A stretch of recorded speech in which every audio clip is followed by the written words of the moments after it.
श्री गणेशलक्ष्मी स्तोत्रम्।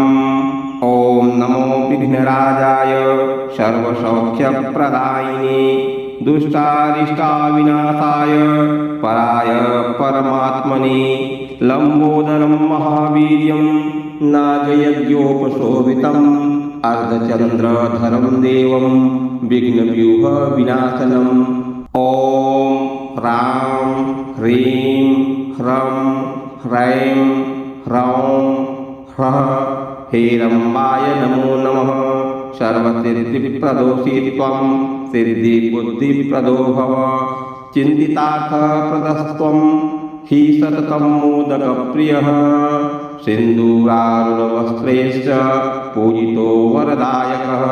इदं गणपतिस्तोत्रं यः पठेत् भक्तिमान् नरः तस्य देहं च गेहं च स्वयं लक्ष्मीर्न मुञ्चति।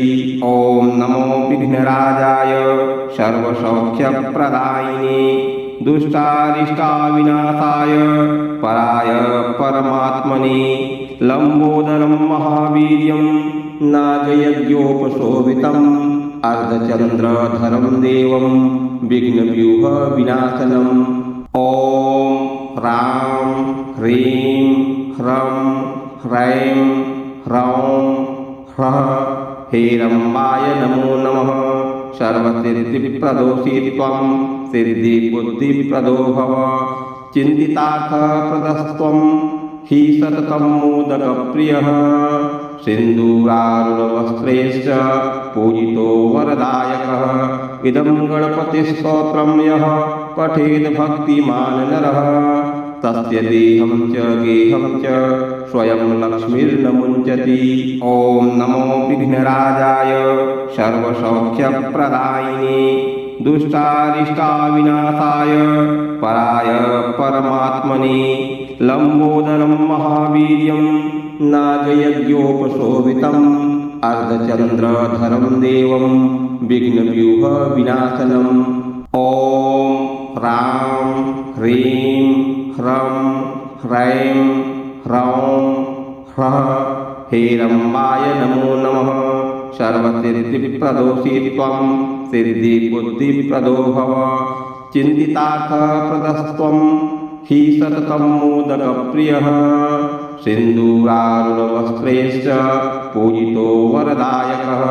इदं गणपतिस्तोत्रं यः पठेत् भक्तिमान् नरः तस्य देहं च गेहं च स्वयं लक्ष्मीर्न मुञ्चति।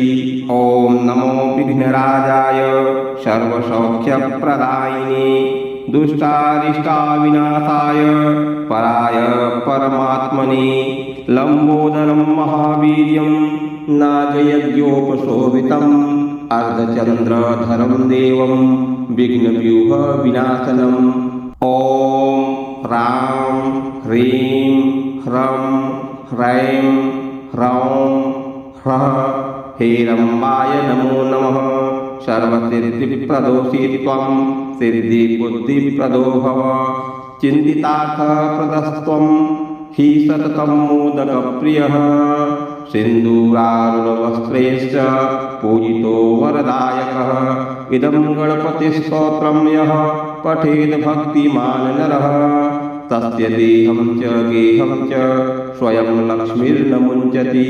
ओम नमो विघ्नराजाय सर्वसौख्यप्रदायिने दुष्टारिष्टाविनाशाय पराय परमात्मने लंबोदरं महावीर्यं नागयज्ञोपशोभितम् अर्धचंद्रधरं देवं विघ्नव्यूहविनाशनम्।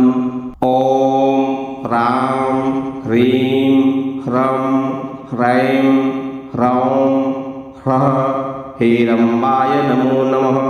सर्वसिद्धिप्रदोषित्वं सिद्धिबुद्धिप्रदो भव। चिन्तितार्थप्रदस्त्वं हि सततं मोदकप्रियः। सिन्दूरारुणवस्त्रैश्च पूजितो वरदायकः। इदं गणपतिस्तोत्रं यः पठेत् भक्तिमान् नरः तस्य देहं च गेहं च स्वयं लक्ष्मीर्न मुञ्चति। श्री गणेशलक्ष्मी स्तोत्रम् सम्पूर्णम्।